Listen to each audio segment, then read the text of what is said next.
નમસ્કાર મિત્રો, સ્વાગત છે તમારું આપણી ચેનલમાં. તો મિત્રો, આપણે જે મોક ટેસ્ટ 1 છે એમાં આપણે અત્યાર સુધી નોન ટેકનિકલ 1 થી 50 ક્વેશ્ચન જોઈએ. હવે આપણે જોવાના છે ટેકનિકલ 1 થી 50 ક્વેશ્ચન. મિત્રો, ટેકનિકલ પ્રશ્નોમાં શું હોય છે એટલું ધ્યાન રાખ કે ઘણીવાર તમને પ્રશ્નનો જવાબ મળશે, ઓપ્શનનો ઉપયોગ કરીને જવાબ લઈ શકતા હોય. શરૂ કરીએ મિત્રો. તો હજી લગી એપ્લિકેશન ડાઉનલોડ ન કરી તે કરવા આવશે. એપ્લિકેશન ડાઉનલોડ કરી લેજો. એકવાર જોજો કે આપણા જેવું કન્ટેન્ટ ક્યાંય નથી, બરાબર.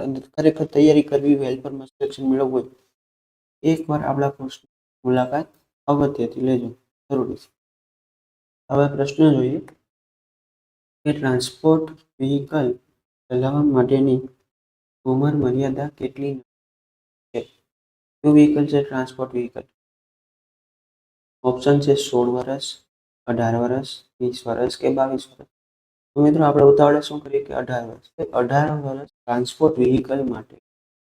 ટ્રાન્સપોર્ટ વ્હીકલ એટલે ક્યાં આવશે? ખટારા આવશે કે જે આવે હેવી ઇક્વિપમેન્ટ છે, હેવી સાધનો છે જે લોડિંગમાં વપરાતા હોય. તો મિત્રો, એના માટે જે ઉંમર છે એ રેગ્યુલર કરતાં 2 વર્ષ વધારે, એટલે કે કેટલી છે? 20 વર્ષ છે. રેગ્યુલર માટે કેટલી છે? 18 વર્ષ. આ કેટલી છે? 20 વર્ષ. આગળનો પ્રશ્ન જોઈએ. ટાયરનું વર્ણન કેવી રીતે કરવામાં આવે છે? ટાયરનું વર્ણન: શોલ્ડરની પહોળાઈ, પીઠ ગોળાઈનો વ્યાસ, પ્લાય રેટિંગ. શોલ્ડરનો વ્યાસ, પીઠ ગોળાઈનો વ્યાસ કે પ્લાય રેટિંગ. શોલ્ડરની પહોળાઈ અને ટાયરની જાડાઈ. પછી છે પ્લાય રેટિંગ, ટાયરનો વ્યાસ અને શોલ્ડરની પહોળાઈ. ટાયરનું વર્ણન: શોલ્ડરની પહોળાઈ, પીઠ ગોળાઈનો વ્યાસ, પ્લાય રેટિંગ છે. પહોળાઈ, પીઠ ગોળાઈનો છે. ઇલેક્ટ્રોનિક પાવર સ્ટીયરિંગનો લાભ શું છે? મિત્રો, અમુક પ્રશ્નો તમને એમને આવડી જ જશે, કારણ કે એમાં કોઈ સોલ્યુશનની જરૂર નથી, કારણ કે એમાં તમારે વિવેક બુદ્ધિનો ઉપયોગ કરવાનો છે. તમારે બધું વસ્તુ જોતા હોય એના ઉપરથી તમને જવાબ આવડી જશે. પરીક્ષામાં પણ મિત્રો પેપર આના જેવું જ હશે. પાવર સ્ટીયરિંગનો લાભ શું છે? સાઇઝમાં નાનું હોય ત્યારે સ્ટીયરિંગ ફેરવતા હોય ત્યારે જ એનર્જી વપરાય. ઓછી જગ્યા રોકે, ભાગોની સંખ્યા ઓછી હોય. મિત્રો, પાવર સ્ટીયરિંગ આપણને ખબર જ છે કે પાવર સ્ટીયરિંગ અને નોર્મલ સ્ટીયરિંગમાં પાવર સ્ટીયરિંગમાં આપણે જે બળ લગાડવું પડતું એ બહુ ઓછું હોય, ફેરવવું પડે. આંગળી, 2 આંગળીથી 3 આંગળીથી આપણે સ્ટીયરિંગ કરી શકતા હોઈએ. પછી સ્ટીયરિંગ ફેરવતા હોય ત્યારે એટલી જરૂર હોય એટલી જ એનર્જી વપરાય, એકદમ પરફેક્ટલી કામ થાય એમ. અને પછીનો પ્રશ્ન જોઈએ. 4 સિલિન્ડર એન્જિન માટે ફાયરિંગ ઓર્ડર શું છે? ફાયરિંગ ઓર્ડર એટલે શું કે મિત્રો, જેમાં આપણે જે 4 સ્ટ્રોક છે, સ્ટ્રોક દરમિયાન જે 4 સાયકલ છે, એ 4 સાયકલ કઈ રીતે ફાયરિંગ થાય છે, ક્યારે કયો વાલ્વ ખુલે છે, એ બધું ફાયરિંગ ઓર્ડર હોય. તો એમાં શું છે? 1 3 4 3 4 2 1 2 3 4 2 3 1 4 3 1 4 2. તો મિત્રો, કોમનલી જે ફાયરિંગ ઓર્ડર છે 4 સિલિન્ડર 1 3 4 2 યાદ રાખવાનું રહેશે. માહિતી જોઈએ તો આ માહિતીમાં શું છે કે 1 3 4 2 આ ફાયરિંગ ઓર્ડર. આ ફાયરિંગ ઓર્ડર સૌથી પ્રચલિત છે અને સંતુલિત પાવર વિતરણ અને સરળ એન્જિનની કામગીરી પ્રદાન કરે છે. ફાયરિંગ ક્રમ એન્જિનના પાવર ડિલિવરી, સંતુલન, થર્મલ કાર્યક્ષમતા, ઇફિશિયન્સી, ઇંધણ વપરાશ, ઇંધણની કાર્યક્ષમતા વગેરે નોંધપાત્ર રીતે અસર કરીને આવેલું હોય છે. એટલે મિત્રો, આ બધું ફાયરિંગ ઓર્ડર વ્યવસ્થિત હોય તો આપણે આ બધા ફાયદા મળે છે. આગળનો પ્રશ્ન જોઈએ. આપેલા સાધનનું નામ શું છે? Dial gauge, grounder, multimeter, hydrometer. મિત્રો, હવે આ તમને જોતા શું દેખાય છે? આ તમને શું દેખાય છે? આ આર્મેચર દેખાય છે. આર્મેચરને ચેક કરવામાં આવે. આર્મેચર કોણ લાગે તો મિત્રો, આ જે છે એ શું છે? એ છે ગ્રાઉન્ડર. શું છે? ગ્રાઉન્ડર. માહિતી જોઈએ તો ઇલેક્ટ્રોનિક ગ્રાઉન્ડર એક ઇલેક્ટ્રોનિક મેગ્નેટિક ડિવાઇસ છે જેનો ઉપયોગ મોટરના આર્મેચર અથવા સ્ટેટર વાઇન્ડિંગમાં રહેલ શોર્ટેડ કોઇલ શોર્ટ થઈ ગયું ને કોઇલ ભેગી થઈ ગઈ ગ્રાઉન્ડેડ કોઇલ અથવા ખુલ્લા કોઇલના પરીક્ષણ માટે કરવામાં છે. એનો ઉપયોગ છે મિત્રો કદાચ જણાવું કે ગ્રાઉન્ડર જે ઇલેક્ટ્રોનિક ઇક્વિપમેન્ટ છે એનો ઉપયોગ શું છે તો ઉપયોગ તરીકે પણ આ પૂછાઈ શકે. એ શું છે મોટર આર્મેચર સ્ટેટર વાઇન્ડિંગમાં શોર્ટેડ કોઇલ ગ્રાઉન્ડેડ કોઇલ વગેરેને ચેક કરવા માટે પરીક્ષણ કરવા માટે વપરાય છે. પછીનો પ્રશ્ન જોઈએ ઓહમના નિયમનું ગાણિતિક સૂત્ર શું છે? I બરાબર V ના છેદમાં R, I બરાબર R બાય V, V બરાબર. તો મિત્રો ઓહમના નિયમનું ગાણિતિક સૂત્ર છે V બરાબર R. બરાબર. એટલે જો સૂત્ર જોઈએ તો આ પ્રમાણે છે. ઓહમનો નિયમ શું જણાવે છે કે વચ્ચેના વાહક દ્વારા વહેતો વિદ્યુત પ્રવાહ એ બે બિંદુ વચ્ચેના વોલ્ટેજના સીધા સંપર્કમાં હોય છે અને અવરોધના સંબંધમાં હોય. ટૂંકમાં મેં તો યાદ રાખવું તો બહુ ઈઝી પડે. અહીંયા V અને અહીંયા I અને R. V એટલે વોલ્ટેજ, I એટલે કરંટ, R એટલે રેઝિસ્ટન્સ. મિત્રો આના ઉપરથી બીજા બે સૂત્ર બીજા બને જો આપેલા છે પછી I બરાબર V ના છેદમાં R બને. મિત્રો ગમે સૂત્ર પૂછી શકે ગમે ટાઈપનો દાખલો પૂછી શકે કદાચ તમને વોલ્ટેજ ને કરંટ આપેલું હોય તો કે રેઝિસ્ટર સૂત્ર. તો મિત્રો આપણે જ્યારે તૈયારી કરતા હતા ત્યારે આપણે બધી વસ્તુ નોટ કરવાની છે અને મિત્રો બહુ આઈએમપી સૂત્ર છે અને નિયમ પણ બહુ આઈએમપી. આગળનું જોઈએ ઓઇલ પ્રિઝર્વેટિવ છે. પ્રિઝર્વેટિવ એટલે જેને સાચવી શકાય પ્રિઝર્વેટિવ તરીકે ટાર, સફેદ આર્સેનિક, સોડિયમ ક્લોરાઇડ કે ઝીંક ક્લોરાઇડ. ઓકે ટાર મિત્રો આવા પ્રશ્નો બહુ પૂછાય છે જે થિયરી લખતા હોય છે જેને આપણે તૈયાર કરવા પડે વાંચવા પડે 2-3 વખત. એ આપણે ઈ બુકમાં સરસ રીતે આપણે સમજાવેલા છે. તો ટારમાંથી મેળવેલા લાકડાના પ્રિઝર્વેટિવ તરીકે વપરાતું પ્રાથમિક તેલ કોલ ટાર ક્રિઓસેટ છે જે કોલ ટારમાંથી નિષેધિત કાર્બનિક સંયોજનનું એક જટિલ મિશ્રણ છે. કંપાસ વડે દોરી ન શકાય તેવી વક્રરેખાઓ અથવા વળાંકો કોની મદદથી દોરવી શકાય? વળાંકો દોરવાના છે મિત્રો. આમાં આડા સૂકા વળાંકો દોરવાના છે એ પણ વ્યવસ્થિત રીતે. એના માટે કેવું સાધન વપરાય? પરિકર, ફ્રેન્ચ કર્વ, ડિવાઈડર કે માપપટ્ટી. શું આવશે? French curve. મિત્રો સાહેબ કહેશે ફ્રેન્ચ કર્વ. જો ફ્રેન્ચ કર્વ આપણે કંપાસમાં આવતા પણ એવું ન એટલે આઈડિયા ના આવે આખા ચોખા આવ્યા ને. આને શું કહેવાય? French curve. જેનો ઉપયોગ કઈ રીતે થાય? વક્ર રેખાઓ અને વળાંકો દોરવા હોય તો આનો આપણે ઉપયોગ કરતા હોઈએ છીએ. આગળનો પ્રશ્ન જોઈએ કાર પેઇન્ટિંગ દરમિયાન માર્કિંગ ટેપનો હેતુ શું છે? માર્કિંગ ટેપ મિત્રો રંગ વગરના વિસ્તારોને સુરક્ષિત કરવા માટે, ખામીઓ સુધારવા માટે, ભાગો રાખવા માટે, સપાટી સાફ કરવા માટે. મિત્રો માર્કિંગ ટેપ તમને ખબર જ છે કે જે રંગ જ્યાં ન જોતો હોય અથવા એ વિસ્તારોને સુરક્ષિત કરવા માટે. મિત્રો હમણાં માર્કિંગ ટેપ બહુ ફેમસ થઈ છે એટલે લોકો શું કરે છે કે સિમ્પલ કદાચ દિવાલમાં પણ સમજો કે દિવાલ છે એમાં ડિઝાઇન કરવી હોય તો એ ડિઝાઇન સમજો કે આવી રીતે કરવી હોય કે ભાઈ એકમાં આ કલર તો શું કરે આ માર્કિંગ ટેપ લગાડી દે પછી કલર આખામાં કરી નાખે પછી શું કરી નાખે આ માર્કિંગ ટેપ ઉખડી નાખે એટલે આ એક સરસ મજાની વ્હાઇટ ડિઝાઇન જે કલર જતો એ પ્રમાણે ડિઝાઇન થઈ. આનો ઉપયોગ કાર પેઇન્ટિંગમાં પણ થાય છે કે અમુક જગ્યાએ આપણે જેની પટ્ટીઓની બધી ડિઝાઇન થતી હોય એમાં શું કરવામાં આવે કે માર્કિંગ ટેપ લગાડી દેવાની બરાબર. પછી તમારે જે રેગ્યુલર કલર છે તમે આખામાં કરી નાખો પછી શું છે કે માર્કિંગ ટેપ ઉપર ઉખડી નાખવાની એટલે જે કલર જે આવ્યો હોય માર્કિંગ ટેપ ઉપર આવ્યો અહીંયા તો જેમ હતું એમ જ હોય એટલે આપણે ઉખાડી દઈએ એટલે ડાયરેક્ટ સરસ મજાની ડિઝાઇન. માર્કિંગ ટેપનો મુખ્ય ઉદ્દેશ શું છે કે રંગ વગરના વિસ્તારોને સુરક્ષિત કરવા માટે જ આપણી માર્કિંગ ટેપ જ છે. આગળનો પ્રશ્ન નીચેનામાંથી સૌથી પાતળું સેન્ડિંગ પેપર કયું છે? સેન્ડિંગ પેપર એટલે મિત્રો ઘસવાનું પેપર. આપણે કે દિવાલમાં પણ કલર કરવો હોય ત્યારે ઘસવી પડતી રીતે ગાડીમાં પણ કલર કરતા પહેલા એમાંથી જે છે જૂની પોપડી બધું કરવું હોય ગોતવું પડે, બરાબર. તો એને સેન્ડિંગ પેપર કહેવામાં આવે છે. સૌથી પાતળું સેન્ડિંગ પેપર ગોતવાનું છે, બરાબર. એમાં P400, P1500, P2000 કે P80. મિત્રો આમાં શું આવશે? P2000. આમાં ટૂંકમાં મિત્રો શું કરવાનું છે, ચારેય ઓપ્શનમાંથી સૌથી મોટું હોય એ આપણે લેવાનું થાય. એ આપણે તમારે ધ્યાન રાખવાનું રહેશે કે જે મોટું હોય એને આપણે લેવાનું.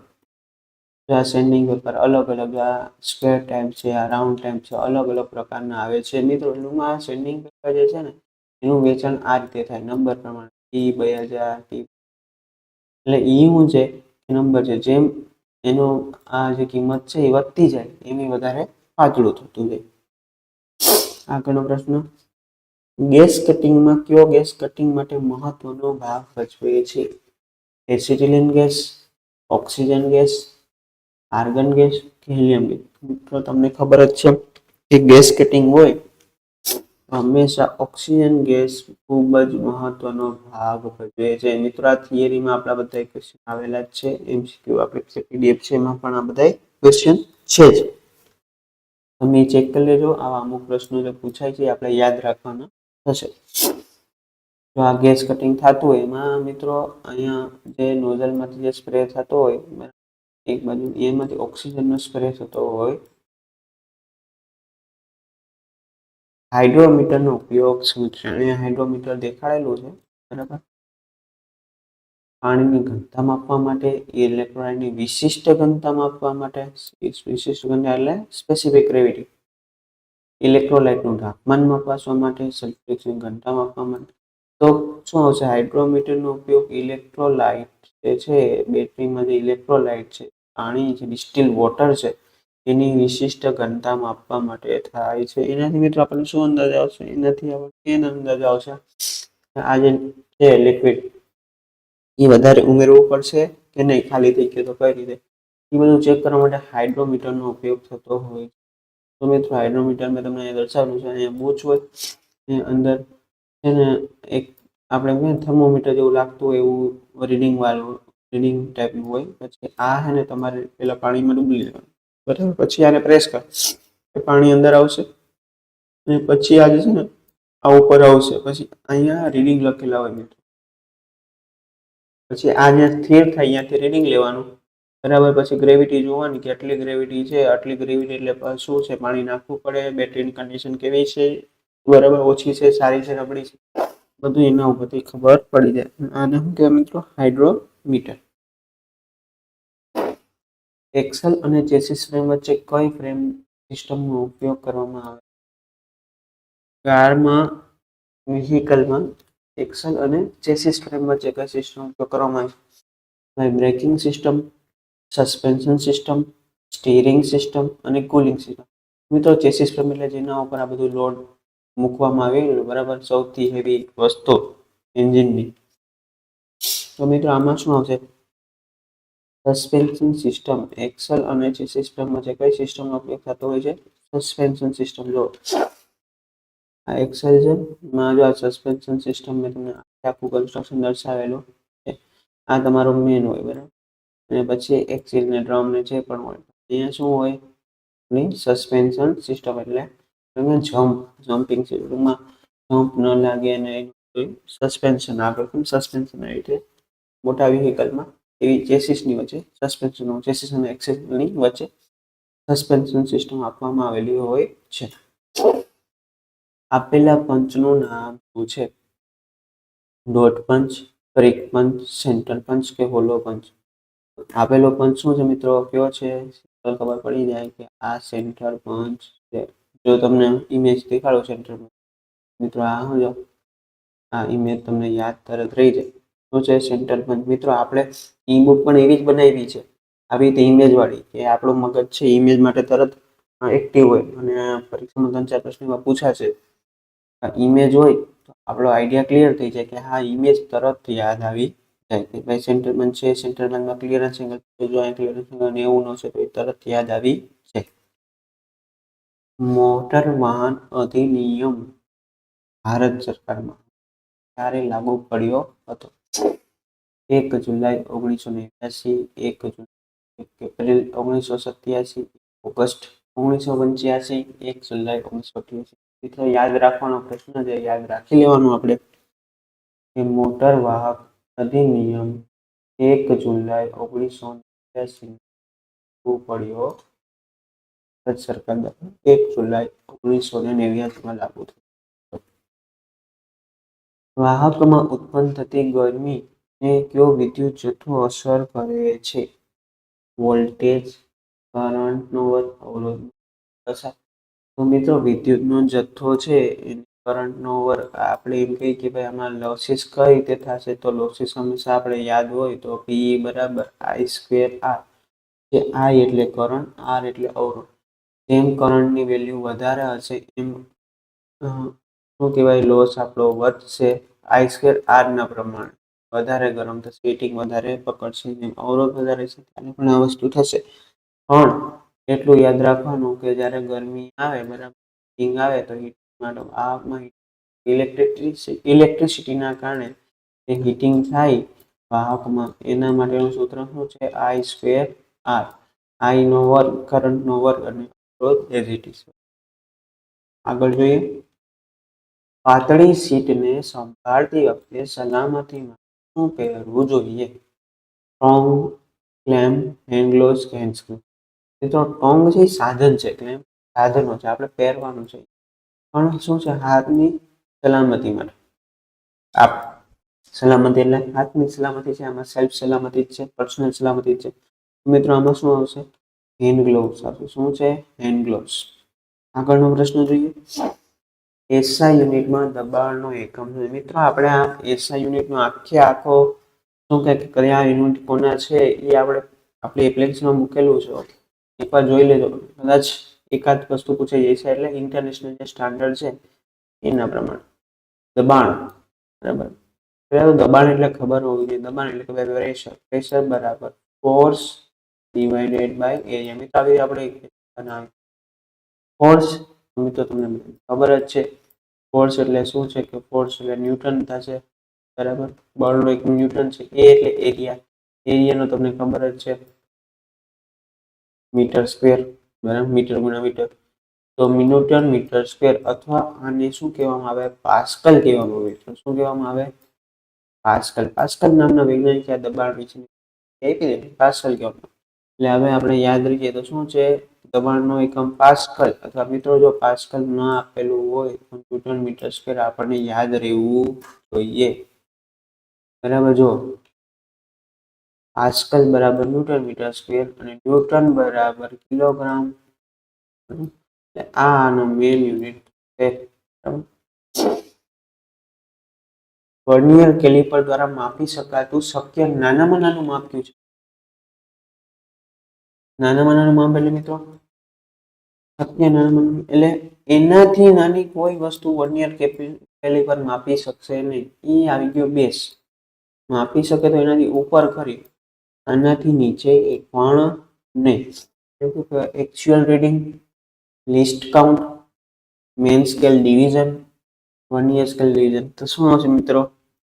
List count. લિસ્ટ એટલે મિત્રો અંગ્રેજી શબ્દ છે. લિસ્ટ એટલે તમને ઓછામાં ઓછી વેલ્યુ ગણાય છે. લિસ્ટ એટલે એના ઉપરથી જ આ શબ્દ આવેલો છે, લિસ્ટ કાઉન્ટ. કે ભાઈ આની એક્યુરેટ, આનું જે તમે કહો છો જે મેન રીડિંગ આટલું છે, આનાથી નીચે એ જઈ શકશે નહીં. શું કહેવાય? List count.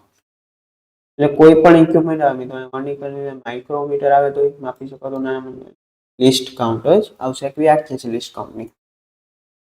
કયા પ્રકારનું મેન્યુઅલ એન્જિનની નંબર, ચેસિસના નંબર અને એન્જિન ક્ષમતાની માહિતી આપે છે?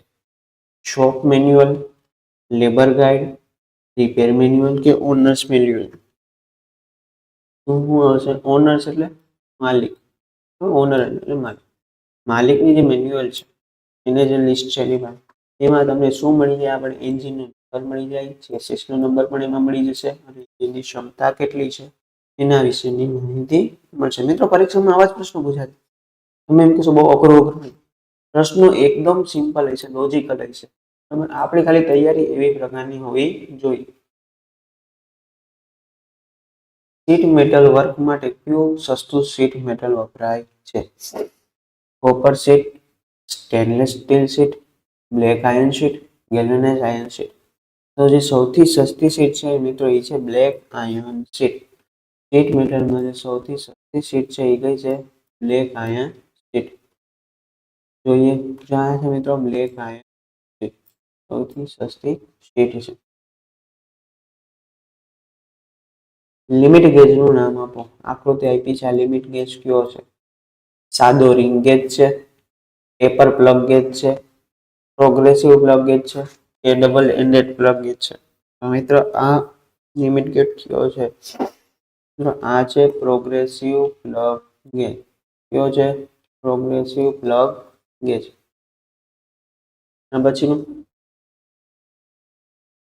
એન્જિન કુલન્ટ ટેમ્પરેચર માપવા માટે કયા ભાગનો ઉપયોગ કરવામાં આવે છે? કુલન્ટ જે છે જે એન્જિનને ઠંડુ કરવા માટે કામ કરતું હોય બરાબર, એનું ટેમ્પરેચર માપવા માટે કયા સાધનનો ઉપયોગ થાય? કારણ કે ટેમ્પરેચર ઉપરથી જ આપણે નક્કી કરશું ને કે કેટલું કુલિંગ જરૂરી છે, નથી, જેટલું પણ છે. રજિસ્ટર, ટ્રાન્ઝિસ્ટર, થર્મિસ્ટર કે ડાયોડ? તો મિત્રો આમાં શું આવશે? થર્મિસ્ટર. થર્મિસ્ટરનું કામ શું છે? ટેમ્પરેચરને સેન્સ કરવાનું, કેટલું ટેમ્પરેચર છે એ જણાવવાનું, એના ઉપરથી સિગ્નલ દેવાના છે તે વસ્તુને. હીટરને દેવાનું, કુલિંગને દેવાનું, બરાબર. જો આ બધા થર્મિસ્ટર છે આવા તમે જોયા હોય, કદાચ આ તમે જોયું હોય છે. આગળથી આવી ડિઝાઇન હોય, આ સેન્સિંગ હોય, સેન્સ કરીને ઇલેક્ટ્રિક વાયરથી સિગ્નલ આપેલા. અમુક વાયર ઓન થતો હોય મિત્રો, અમુક વાયર ઓફ થતા હોય. અમુકને ઓનમાં આપેલું હોય, અમુકને ઓફમાં આપેલું, એવી રીતે એમાં કામ કરેલું હોય છે. બરાબર. કુલન્ટ બને એમાં. બેટરી ચાર્જિંગ દરમિયાન શક્તિનું રૂપાંતર કયું છે? કે ચાર્જ થતી હોય ત્યારે ઇલેક્ટ્રિક શક્તિમાંથી રાસાયણિક શક્તિમાં, ઇલેક્ટ્રિક શક્તિમાંથી ગરમી શક્તિમાં, રાસાયણિક શક્તિમાંથી ઇલેક્ટ્રિક શક્તિમાંથી યાંત્રિક શક્તિ. બેટરી જ્યારે ચાર્જ થતી હોય બરાબર, ચાર્જ થતી હોય ત્યારે શું હોય મિત્રો? આપણે ઇલેક્ટ્રિક સપ્લાય આપ્યો હોય અને ઇલેક્ટ્રિક શક્તિમાંથી રાસાયણિક શક્તિમાંથી સ્ટોર ક્યાં થાય? બેટરીમાં. આ જ પ્રશ્ન મિત્રો ઊંધો કરી દઉં હું, આમાં ચાર્જિંગની જગ્યાએ આમાં કરી નાખું ડિસ્ચાર્જ, તો શું થાય મિત્રો? ડિસ્ચાર્જિંગ એટલે અહીંથી પાવર આવવાનું બદલે અહીંથી પાવર જશે.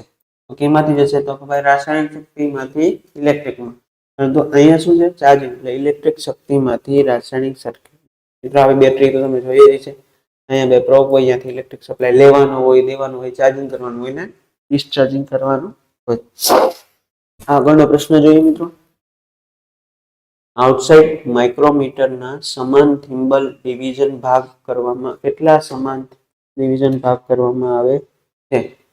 30 ડિવિઝન, 40 ડિવિઝન, 50 ડિવિઝન કે 60 ડિવિઝન? મિત્રો આઉટસાઇડ માઇક્રોમીટરમાં સમાન કેટલા? 50 થિમ્બલ ડિવિઝન કરવામાં આવતા હોય. કેટલું? 50 આઉટસાઇડ માઇક્રોમીટરમાં. તો મિત્રો આ માઇક્રોમીટર છે, એમાં જે આજે છે ને સમાન ડિવિઝન એમાં કેટલા હોય?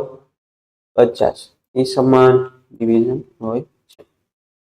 આગ ઓલવવામાં સ્ટારિંગ પદ્ધતિ શું છે? મિત્રો આગ ઓલવવા માટેની પણ 3-4 પદ્ધતિ છે. કયા સમય કયો ઉપયોગ કરી આપણને ખ્યાલ ખાલી આવવો જોઈએ કે જેનાથી આગ ઉપર તરત કાબુ મેળવી શકાય. આગમાં બળતણ ઉમેરવું એ તો ન જ આવી શકે. આગને ઠંડુ કરવા માટે પાણીનો ઉપયોગ કરવો, આગમાંથી બળતણ દૂર કરવું, આગમાં ઓક્સિજન પુરવઠો અટકાવવો. તો મિત્રો જે સ્ટાર્વિંગ પદ્ધતિ છે ને, સ્ટાર્વિંગ પદ્ધતિ નું કામ શું છે? હવે આગમાંથી બળતણને દૂર કરવાનું. બળતણ દૂર થઈ જાય એટલે આગ 3 કારણમાં એક બળતણ હોય, એક શું હોય? ગરમી ટેમ્પરેચર, અને એક હોય ઓક્સિજન. ઓક્સિજન રિમૂવ કરી દો અથવા અહીંયા CO2 નાખી દો, ગરમીને ટેમ્પરેચરને ઘટાડી દો, કુલિંગ કરી નાખો અથવા બળતણને દૂર કરી નાખો. તો સ્ટાર્વિંગ શેના માટે છે? બળતણ તંત્ર દૂર કરવા માટે. જો ઓક્સિજન મેથડમાં શું આવશે? રિડ્યુસિંગ ટેમ્પરેચર, બરાબર, ટેમ્પરેચરને રિડ્યુસ કરો. રિમૂવિંગ ધ ફ્યુલ, ફ્યુલ જે હોય બળતણ જે હોય એને દૂર કરો.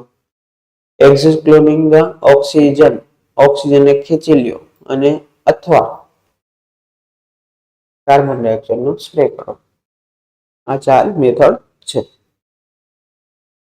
કઈ ફાઇલનો ઉપયોગ કરીને મટીરિયલ ને માત્ર એક જ દિશામાં કાપે છે? કઈ ફાઇલ છે જે મટીરિયલ ને એક જ દિશામાં કાપે? Single cut file, cross cut file, second cut file કે ડબલ કટ ફાઇલ? એક જ દિશામાં કાપે. ચોખ્ખી વાત છે, સિંગલ કટ હોય. સિંગલ કટ જે ફાઇલ છે શું છે? મટીરિયલ ને કઈ દિશામાં? માત્ર ને માત્ર એક જ દિશામાં કાપે છે. તો મિત્રો આ સિંગલ કટ છે, આ ડબલ કટ છે. બેમાં ફેર જોજો. આ સિંગલ છે, એક જ દિશા, અને આ જો ડબલ કટ. એટલે એ આમ જતી હોય ત્યારે પણ કાપે અને આમ રીતના આવતી હોય ત્યારે પણ મટીરિયલને કાપે છે. આગળનો પ્રશ્ન જોઈએ. કીપિંગ કરતી વખતે ચીઝલ અને જોબની સપાટીનો વચ્ચેનો ખૂણો કયો હોય છે? આપણે જ્યારે મટીરિયલને ઘસતા હોય ચીઝલ વડે ત્યારે જે ખૂણો બનતો હોય ખૂણો કયો હોય? Rack angle, point angle, clearance angle કે ઇન્ક્લાઇનેશન એંગલ? તો મિત્રો એ હોય છે ક્લિયરન્સ એંગલ. મિત્રો આ વ્યાખ્યા છે. આપણા કોર્સમાં ચીઝલ માટે એક સ્પેશિયલ ચેપ્ટર જ આપેલું છે, વિથ આકૃતિ. એટલે તમને આ બધું ક્લિયર થઈ જાય. ટાયરમાં નાઇટ્રોજનનો ઉપયોગ કરવાનો ફાયદો શું છે? નાઇટ્રોજન ગેસ આપણે ટાયરમાં નાઇટ્રોજન ગેસ પુરાવી નાખાય, બરાબર, એનું કોટિંગ. એનો ફાયદો શું?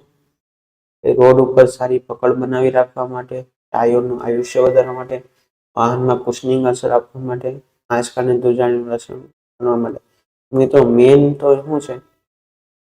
નાઇટ્રોજન ગેસ કરવાથી મેન શું છે? એનું આયુષ્ય વધી જાય. ટાયરનું આયુષ્ય વધી જાય. એનું કારણ જો એ રેગ્યુલર જો એરફિલ છે અને નાઇટ્રોજન ગેસ છે, આમાં કુશનિંગ કવર વધી જાય. જો આમાં કુશનિંગ વધી જાય, આનું પ્રેશર ઘટી જાય, બરાબર, એટલે એકદમ ભરાયેલું હોય, એકદમ હવા બહુ તરત ઘટે પણ નહીં. એટલે આ બધી ઇફેક્ટના કારણે ઓવરઓલ જે જોયું તો ઓવરઓલ નાઇટ્રોજન ગેસના કારણે ટાયરની આયુષ્યમાં વધારો થાય છે. કેવા પ્રકારનું વેલ્ડિંગ ઓટોમોબાઈલની ઇન્ડસ્ટ્રીમાં વપરાય છે? ઓટોમોબાઈલ ઇન્ડસ્ટ્રીમાં કઈ ટાઈપનું વેલ્ડિંગ વપરાય? કારણ કે એમાં જે વેલ્ડિંગ હોય હેવી હોય, જે નીકળવું ન જોઈએ, બરાબર. અને જે મટીરિયલ છે જેમાં વેલ્ડિંગ કરવામાં આવે છે એ પણ બહુ હેવી મટીરિયલ હોય છે. ઓટોમેશન, રોબોટિક, ગેસ વેલ્ડિંગ કે આર વેલ્ડિંગ? મિત્રો શું આવશે? રોબોટિક વેલ્ડિંગ આવશે. કયું આવશે? રોબોટિક. જો મિત્ર આ રોબોટિક ટાઈપનું હોય, હેવી મટીરિયલ હેવી હોય અને વેલ્ડિંગ પણ હેવી કરવાનું હોય છે. આપેલી લુબ્રિકેશનની પદ્ધતિનું નામ જણાવો. લુબ્રિકેશનની જે પદ્ધતિ છે એમાં આપણે આ પદ્ધતિનું નામ જણાવવાનું છે. ઓઇલ પંપ પદ્ધતિ, ગ્રેવિટી પદ્ધતિ, સ્પ્લેશ પદ્ધતિ કે ઓઇલ ગન પદ્ધતિ? મિત્રો આ કઈ છે? ઓઇલ ગન પદ્ધતિ. આમાં શું છે કે આ જે છે ટોપી હોય, આપણે એને લઈ અને એક એકમાં એટલે સિમ્પલી ઇઝીલી, આમાં શું છે કે નોઝલ હોય એટલે બહુ ઇઝીલી આપણે લુબ્રિકેશન કરી શકતા હોય. તો મિત્રો આ પદ્ધતિનું નામ શું છે? ઓઇલ ગન પદ્ધતિ. કેમશાફ્ટ અને ક્રેન્કશાફ્ટનો સ્પીડ રેશિયો કેટલો હોય છે?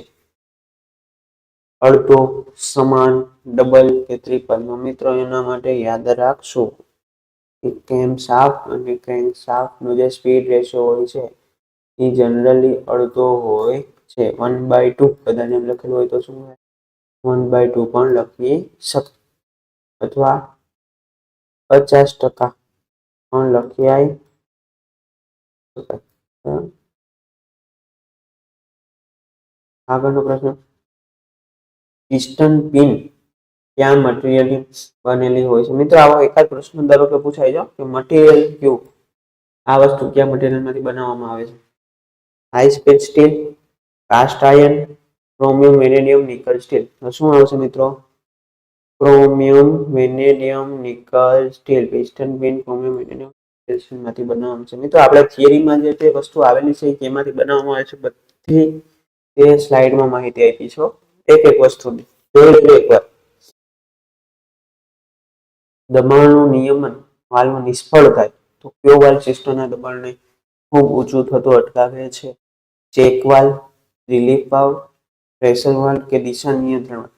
એટલે મિત્રો એન્જિનમાં પ્રેશર વધી જાય, બરાબર, તો એક પ્રેશર રિલીઝ કરવા માટે એક વાલ્વ આપેલો છે, દબાણ નિયંત્રણ વાલ્વ, પ્રેશર કંટ્રોલ. જો એ નિષ્ફળ થાય કોઈ કારણસર તો એન્જિનમાં પ્રેશર ખૂબ વધી જાય તો ત્યારે ઇમરજન્સી માટે એટલે ઓટોમેટિક એમાં કંઈક એક્સ્ટ્રા ફેસિલિટી આપવામાં આવે છે, જે કેવો વાલ્વ છે, રિલીફ વાલ્વ. રિલીફ એટલે એકદમ રિલીઝ કરવા માટેનો રિલીફ વાલ્વ, જે ઓટોમેટિક ઓપરેટ થઈ જાય. જ્યારે આ નિષ્ફળ થાય તો એક એક્સ્ટ્રા પ્રોટેક્શન તરીકે રિલીફ વાલ્વ આપવામાં આવેલું હોય છે. ફ્યુઅલ ઇન્જેક્ટરમાં કયા ભાગમાં ફ્યુઅલનું ઇન્જેક્શન દબાણ ઊભું થાય છે? ફ્યુઅલ ઇન્જેક્ટર છે એમાં કયા ભાગમાં?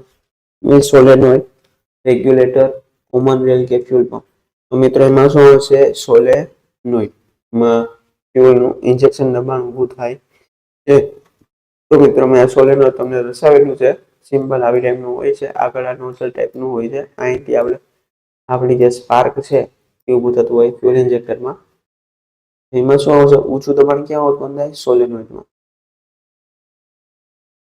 ગેસ મેટલ આર્ક વેલ્ડિંગમાં કયો ગેસ વપરાય છે? ઓક્સિજન, એસિટિલિન, કાર્બન ડાયોક્સાઇડ કે નાઇટ્રોજન? તો ગેસ મેટલ આર્ક વેલ્ડિંગમાં મિત્રો યાદ રાખજો, કાર્બન ડાયોક્સાઇડ વપરાય છે. હમણાં આગળ જે પ્રશ્ન આવ્યો હતો એમાં ઓક્સિજન વપરાતો હતો, પણ એ ક્યુ વેલ્ડિંગ છે જોજો એકવાર, મિક્સ ના થઈ જાય મિત્રો, ખાસ યાદ રાખવાનું છે. જો ગેસ મેટલ વેલ્ડિંગ એટલે GMAW, કદાચ આમ પૂછાય તો GMAW નું પૂરું નામ તો ગેસ મેટલ આર્ક વેલ્ડિંગ આ પૂછાઈ શકે મિત્રો, શોર્ટ ફોર્મ. તેને સામાન્ય રીતે મિગ વેલ્ડિંગ પણ ઓળખવામાં આવે છે. તેમાં આર્ગોન, કાર્બન ડાયોક્સાઇડ જેવા રક્ષણાત્મક વાયુઓ અથવા બંનેના મિશ્રણનો ઉપયોગ કરીને વેલ્ડ પુલને વાતાવરણીય દૂષણથી બચાવવામાં આવે છે. એટલે યાદ રાખશું, gas metal arc welding GMAW અથવા મિગ વેલ્ડિંગમાં કાર્બન ડાયોક્સાઇડ વાયુ વપરાય છે. આમ ના લખેલું તો આમ લખેલું હોય કદાચ CO. આગળનો પ્રશ્ન, જો કોઈ વિદ્યુત વીજ પુરવઠો ન હોય તો આર્ક વેલ્ડિંગ માટે શેનો ઉપયોગ કરવામાં આવે છે? બરાબર, rectifier set, transformer set, motor generator set કે એન્જિન જનરેટર સેટ? વીજ પુરવઠો નથી તો આપણે તો હંમેશા શું હોય? એન્જિન લઈ આવવાનું જનરેટર વાળું, બરાબર. એન્જિન જનરેટર સેટ થી ઇલેક્ટ્રિસિટી પૂરી કરવામાં આવે છે. એટલે અહીંયા વેલ્ડિંગ થઈ શકે, કારણ કે અમુક એવી જગ્યા હોય માઇન્સમાં કે અમુક જગ્યાએ ઇલેક્ટ્રિસિટી સપ્લાય ત્યાં અવેલેબલ ન હોય, રેર લોકેશન. તો અહીંયા મિત્રો એન્જિન જનરેટર સેટ એક સાથે હોય જ છે, જે ઇલેક્ટ્રિક સપ્લાય પ્રોવાઈડ કરતું. કાર પેઇન્ટિંગમાં બેઝ કોટનો પ્રાઇમરી હેતુ શું છે? કોઈ પણ વસ્તુ પર કલર બેઝ કોટિંગ કરવામાં આવે, એમ તો કારમાં પણ બેઝ કોટ કરવામાં આવે. તો કારમાં જે બેઝ કોટ કરવામાં આવે એનું મેઇન કારણ શું છે? પ્રાથમિક એનો હેતુ શું છે? તો ભાઈ સપાટીનું રક્ષણ કરવા માટે, રંગ પૂરો પાડવા માટે, ખામીઓ દૂર કરવા માટે, સ્પષ્ટ કોટ તરીકે કામ કરવા માટે. મિત્રો આમાં શું આવશે? કે રંગ પૂરો કરવા માટે. બેઝ કોટ હોય ને મિત્રો તો આપણે મિત્રો એવું કે ફિનિશિંગ સારું આવે અને જે રંગ હોય ને એ બધી જગ્યાએ વ્યવસ્થિત પ્રસરાઈ જાય, એટલે રંગ પૂરો પાડવા માટે એકદમ ક્લિયર થઈ જાય, બેઝ કોટ કરવામાં આવતું હોય છે. આપેલી ફાઇલનું નામ જણાવો. Hand file, rasp cut file, single cut file કે ક્રોસ કટ ફાઇલ? મિત્રો આ બધી ફાઇલો આપણામાં ઇન્વોલ્વ છે, બરાબર. એટલે ઈ બુક વાંચી લેજો, ઈ બુકના વિડીયો લેક્ચર પણ આપેલા છે, એ વિડીયો લેક્ચર પણ જોઈ લેવાનું છે કોર્સમાં. એટલે જ કહું છું, એકવાર અવશ્ય આપણા કોર્સની મુલાકાત લેજો. મિત્રો આ જોતા કઈ છે? રાસ્પ કટ ફાઇલ. મિત્રો હું તમને ઇમેજ દેખાડું એમાં તમને વધારે ક્લિયર દેખાય. જો એકદમ તીખા દાંતા જેવા હોય છે. આ જે ફાઇલ છે એ કઈ છે? રાસ્પ કટ ફાઇલ. એક્ઝોસ્ટ સિસ્ટમમાં મફલરનો હેતુ શું હોય છે? એન્જિનના એક્ઝોસ્ટ સિસ્ટમ હોય એમાં મફલર આપવામાં આવે, એનું એટલું હોય છે ગરમી ઘટાડે, અવાજ ઘટાડે, કંપનનો ઘટાડો કરે કે એક્ઝોસ્ટ ગેસ ફિલ્ટર તરીકે કામ કરે. તો એક્ઝોસ્ટ સિસ્ટમના મફલરનું મુખ્ય કાર્ય એ અવાજ ઘટાડવાનું છે. શું છે? અવાજ ઘટાડવાનું કામ એક્ઝોસ્ટ સિસ્ટમમાં મફલર કરે છે. જો મેટલ શીટ બનાવનાર ઇન્ડસ્ટ્રીમાં બે શીટને કન્ટિન્યુઅસ વેલ્ડિંગ કરવું હોય તો વેલ્ડિંગ શેના વડે થાય? બે શીટને વેલ્ડિંગ કરવાનું છે, કન્ટિન્યુઅસ વેલ્ડિંગ કરવું હોય તો કેના વડે કરવામાં આવે છે? સીમ છે, સ્પોટ છે, આર્ક છે કે મિગ છે? જ્યારે બે શીટની વેલ્ડિંગ કરવાનું હોય ત્યારે હંમેશા મિત્રો સીમ વેલ્ડિંગ વપરાય છે. સીમ વેલ્ડિંગ પ્રતિકારક વેલ્ડિંગ સિદ્ધાંતોનો ઉપયોગ કરીને સતત સીમ સાથે સામગ્રીના બે ટુકડાને જોડવાનું કામ કરે છે. જો આ પહેલી શીટ, આ બીજી શીટ, અહીંયા સીમ વેલ્ડિંગ દ્વારા વેલ્ડિંગ કરવામાં આવે. આ બે ચક્ર છે, બરાબર. એનાથી આ કામ કરવામાં અને અહીંયા આપણે પાવર સોર્સ આપવામાં આવેલું હોય છે. આગળનો પ્રશ્ન જોઈએ કે ભાઈ સામાન્ય વપરાશની એક્ઝોબ્લેડ ની લંબાઈ કેટલી હોય છે? 75 mm ટુ 100 mm. mm એટલે પેલા ખબર હોવી જોઈએ મિલીમીટર. 100 mm થી 150 mm, 100 mm થી 200 mm, 200 mm થી 300 mm. તો સામાન્ય વપરાશની જે એક્ઝોબ્લેડ છે, સામાન્ય એટલે જનરલી કોમન આ રેટમાં આ જ રેન્જમાં વધારે આવતી હોય. શું છે? કોમન આ જ રેન્જમાં વધારે આવતો હોય, સ્પેસિફિક નહીં. એટલે એને સામાન્ય વપરાશ 200 mm થી 300 mm. તો એક્ઝોબ્લેડ તો આપણે બધાને ખબર જ છે, જોયેલી પણ છે. સામાન્ય વપરાશમાં કેટલું? 200 mm to 300 mm. આગળનો પ્રશ્ન, પેન્ટને પાતળો કરવાની કઈ પ્રક્રિયા બ્લશિંગ ખામીને વેગ આપે છે? બ્લશિંગ ખામી, પેન્ટ કાળું હોય, આપણે કાળું એકદમ જાડું છે, પાતળું કરવું હોય તો એનાથી બ્લશિંગ ખામીને વેગ કઈ રીતે મળે છે? ઘનીકરણ, ફિનિશિંગ, બાષ્પીભવન કે બફિંગ. જે બાષ્પીભવન જ્યારે થાય ને મિત્રો ત્યારે આ બ્લશિંગ થાય. બ્લશિંગ એટલે મિત્રો પછી એ આછું થઈ જાય, એટલે એની ચમક ઓછી થાય. આમ તમને થોડું એમ લાગે કે રિફ્લેક્શન થાય. તો એ બ્લશિંગ જે ખામી વેગ આપી કઈ છે? બાષ્પીભવનની પ્રક્રિયા. કયા મટીરિયલમાં આકાર અને ડિઝાઇન સરળ રીતે કરી શકાય? Easily. Blackboard, radial cut board, laminated board કે પ્લાયવુડ. તો મિત્રો આકારની ડિઝાઇન સરળ રીતે કરવા માટે પ્લાયવુડ મટીરિયલ એટલે લાકડું છે ને એમાં આપણે આકારની ડિઝાઇન સરળ રીતે કરી શકાય. એટલે તો ફર્નિચરમાં આપણે લાકડાનો ઉપયોગ વધારે કરીએ છીએ. કે એમાં આમ તો કે લોખંડનો દરવાજો બનાવવો હોય એના લાકડાનો દરવાજો બનાવવો હોય એવી ડિઝાઇન જોતું, એવું આકાર જોતું હોય. એટલે કોઈ પણ વસ્તુ એટલે પ્લાયવુડ જે છે એમાં આપણે સરળતાથી પ્લાયવુડ લાકડામાંથી બનવામાં આવે, આકાર અને ડિઝાઇન કરી શકાય છે એઝ કમ્પેર ટુ બીજા બધા બોર્ડ. મિકેનિકલ સિમ્બોલનું નામ જણાવો. મિત્રો એકાદ સિમ્બોલ પૂછાઈ જાવ પરીક્ષામાં, આવા નાના નાના સિમ્બોલ કરી જ નાખવાના. રોલર ઓપરેટેડ, ફૂટ પેનલ, પુશ બટન કે જનરલ બટન. તો મિત્રો આ જે સિમ્બોલ છે એ ફૂટ પેડલનો છે. શું છે? પગનું જે પેડલ છે, પગ માટેનું જે પેડલ છે, પગ રાખવામાં આવે દબાવવામાં આવે એટલે ફૂટ પેડલ.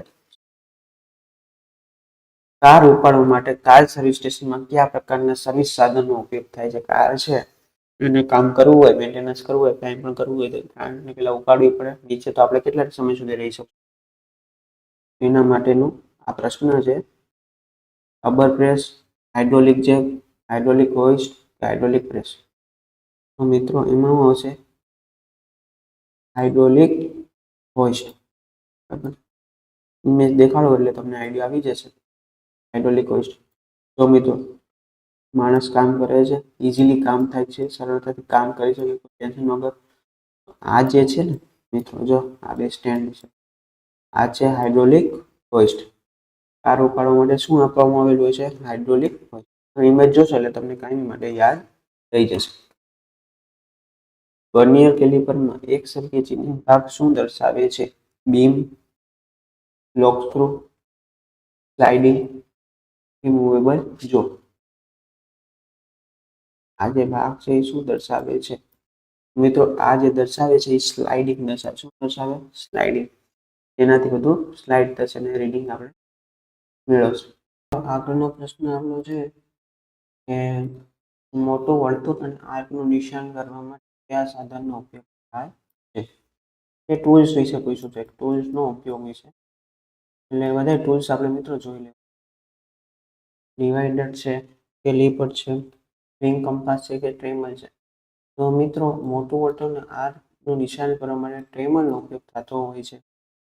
મિત્રો આપણે ટ્રેમરનો જોયું હોય પણ આપણે ક્યારેક ઉપયોગ ન કર્યો હોય એટલે આપણે એનું નામ પણ ન યાદ હોય. એટલે આવી રીતે છે ને મોટું વર્તુળ નિશાન કરવું હોય ને આ ટ્રેમર જોજો. આ છે ને ફિક્સ છે, એક ફિક્સ હોય. અને આ છે ને મૂવેબલ, એટલે સમજો આ 2 પોઈન્ટ નિશાન થઈ ગયું. અને જ્યાં તમારે નિશાન કરવું હોય એને નિશાન લઈ શકાય. મોટું વર્તુળ હોય, સર્કલ હોય, એટલે એક ફિક્સ હોય ને આ પછી લોકિંગ થઈ જાય, એડજસ્ટેબલ હોય પછી લોક થઈ જાય, કે જ્યાં નિશાન કરવું અહીંયા આપણે કરી શકીએ.